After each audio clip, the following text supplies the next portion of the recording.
خراغلی بیا هم لیدونکو له تاسې مننه د خپرونې دوام مو د روغتیا برخه پیل شوه. په دغه برخه کې نن راسره قدرمنه ډاکټر صاحبه ناجیه رسولي شته د نسایي ولادي متخصصه.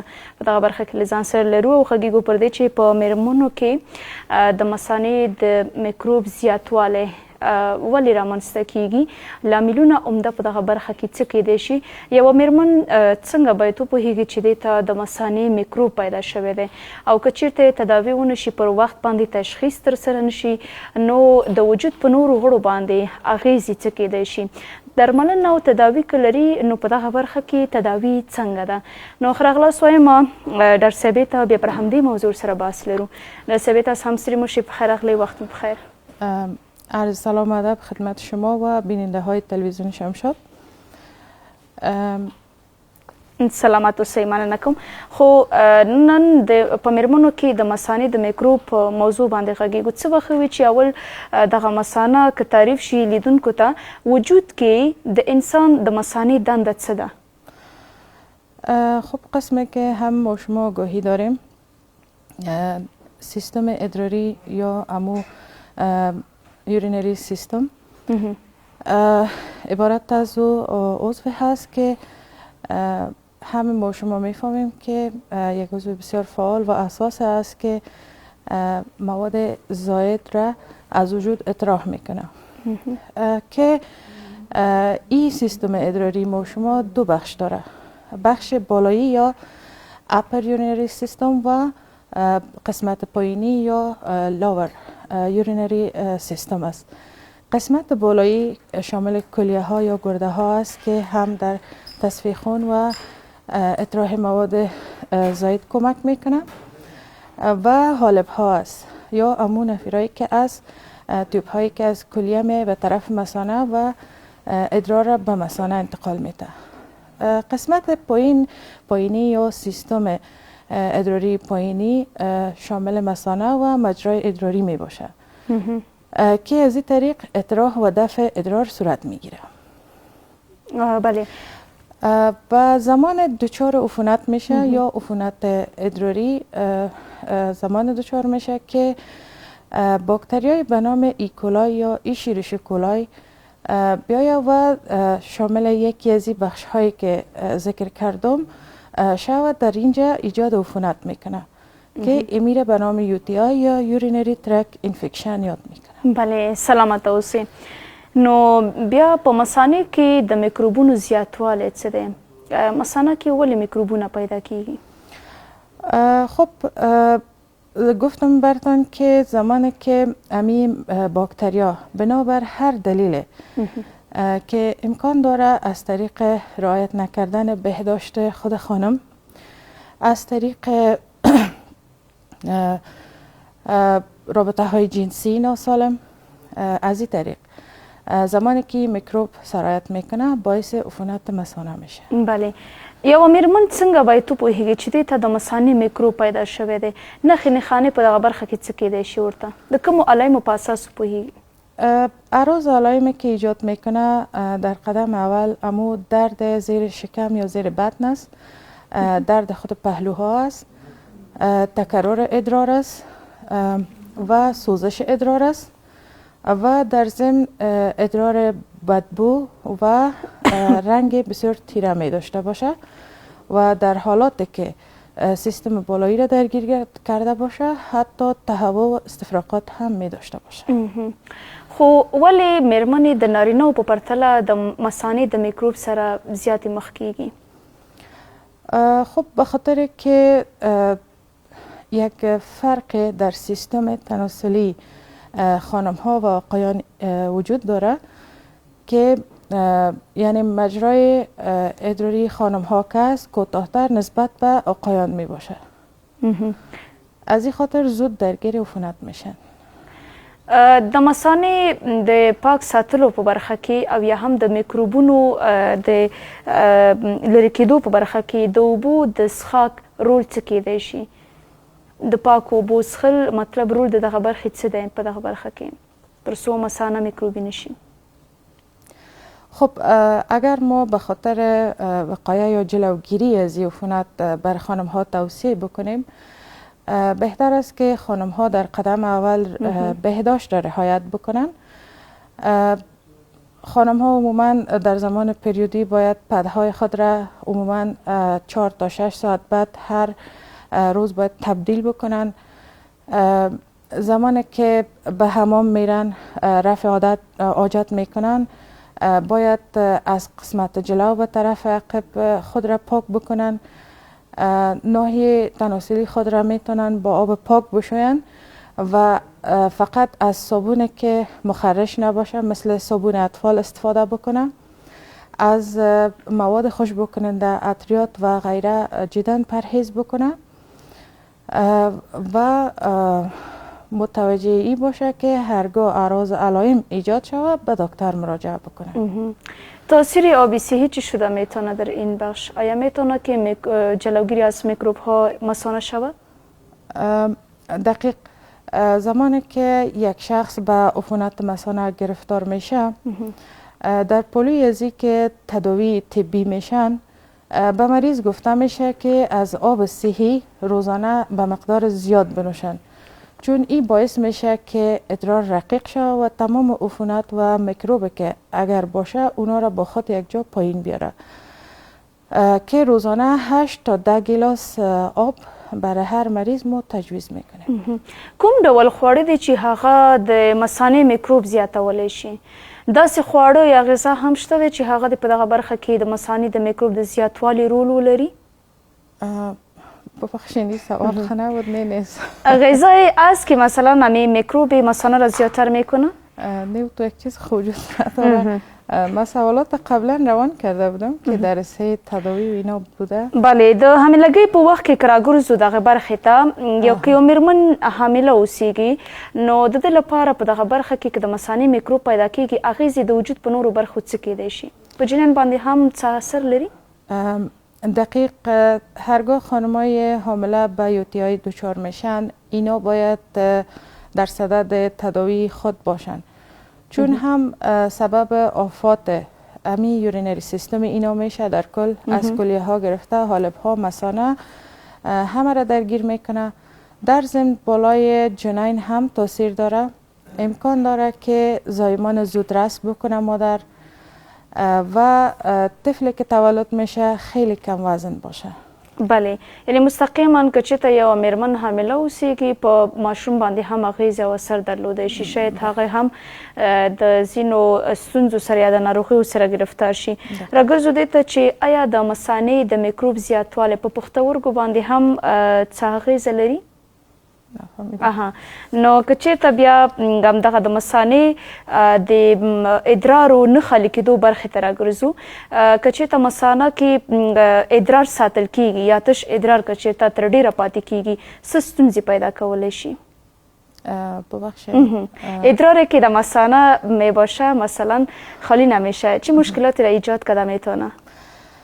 خب عموما کسانی که دچار عفونت یا امی یوتی میشن از سبب احتباس ادرار اینا می باشه که اینا باید هر انسان مکلف است که ادرار را به وقتش تخلیه بکنه، به طور کامل تخلیه بکنه.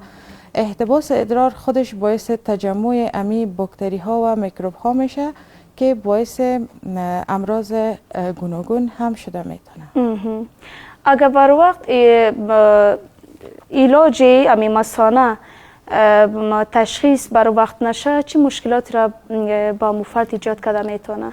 خب اگر اشخاصی که دچار عفونت میشن و پی تداوی خود نگردن اینا به امراض گوناگون کلیه یا پیلونفریتس مصاب میشن. بر علاوه که فعالیت خود انساج گرده ها دچار عفونت میشن مشکلات را ایجاد میکنن، حتی باعث آبسه های کلیه میشه که ایجاب جراحی ها را بعض وقتا میکنه، یعنی اکثر وقت ها میکنه. بعد تعقیبش امکان داره حالب ها را درگیر بکنه که باعث بندش یا احتباس خود ادرار میشه و به همین شکل میایه به طرف مثانه و یا از مثانه به طرف بالا میره. مثانه را هم درگیر میکنه، یعنی شکل ظاهری مثانه تغییر میکنه، دیواره ها زخیم میشه و باعث مشکلات یا آسیب دائمی کلیه ها میشه و حتی باعث کدنی فیلر یا نارسایی خود کلیوی هم میتونه شود. میکروب مثانه های فقط با زنان زیادتر پیدا میشه یا نه با طفلکان پیدا میشه؟ در کل جنس مؤنث یا فیمیل را زیادتر درگیر میکنه نسبت به آقایان. من قبلا هم ذکر کردم که اگر بهداشت رعایت نشه، یعنی امی پوشک طفل یا پمپر طفل باید هر 3 ساعت بعد تبدیل شود. در غیر از او بیشتر شایع است در اطفال هم، خصوصا در اطفالی که مؤنث می باشند یا دخترکای کوچک را نیز درگیر میکنه. کسانی که میکروب مثانه را داشته باشه آیا علاج داره؟ بله، علاج دارم که زمانی که مریض مراجعه میکنه اعراض علائم مختلف می داشته باشه. نظر به تشخیص و نظر به آزمایشاتی که به این مریض انجام داده میشه، اگر مشکلش خفیف باشه به مریض آنتی بیوتیک ها، آنتی انفلاماتوری ها یا ضد التهاب، آنتی سپتیک ها یا شوینده هایی که از طریق خوراکی داده میشه و شوینده هایی که استعمالی می باشه به این مریضات توصیه میشه.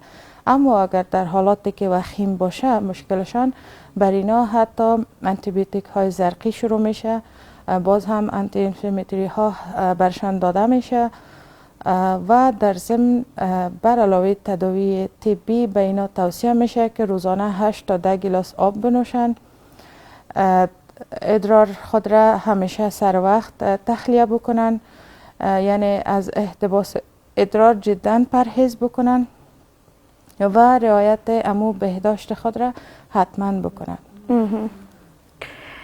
ای که میکروب مثانه بر ما پیدا نشه کدام غذا را باید استفادهش زیادتر شود؟ غذاهایی که عموما از میوه هایی که استفاده باید شود و غذاهایی که زیادتر حاوی ویتامین C باشه از ماست استفاده شود و امو غذاهایی که یا میوه هایی که سیستم ایمنی را معافیت را بلند ببره از همو غذاها و دواها باید توصیه شود به مریض. کسانی که میکروب مثانه داشته باشه و تداوی شود آیا دوباره پیدا شده میتونه؟ برداشت داره یا نه؟ قبلا قسمی که ذکر کردم اگر باز هم امو حفظ الصحه رعایت نشه، امو میتوده که یک خانم خود را در حمام چگونه پاک بکنه و مقاربت جنسی ناسالم باشه، بله دقیق دوباره میتونه که این مریضی عود کنه. بله، بعد از تداوی چگونه باید حفاظت شود یا حفظ الصحه مراعات شود؟ خب گفتیم که خانم ها باید خود را یعنی امو حفاظت بهداشتی شخصی خود را رعایت بکنن، از پوشیدن لباس های تنگ، از پوشیدن لباس های نمناک یا زیرپوشی های نمناک جدا پرهیز بکنن و قسمی که گفته شد از جلو به عقب همیشه خود را پاک نگاه بکنن یا پاک بکنن. احتباس ادرار اینا باید نداشته باشن و حفظ الصحه در دوره حیض چقدر مهم است؟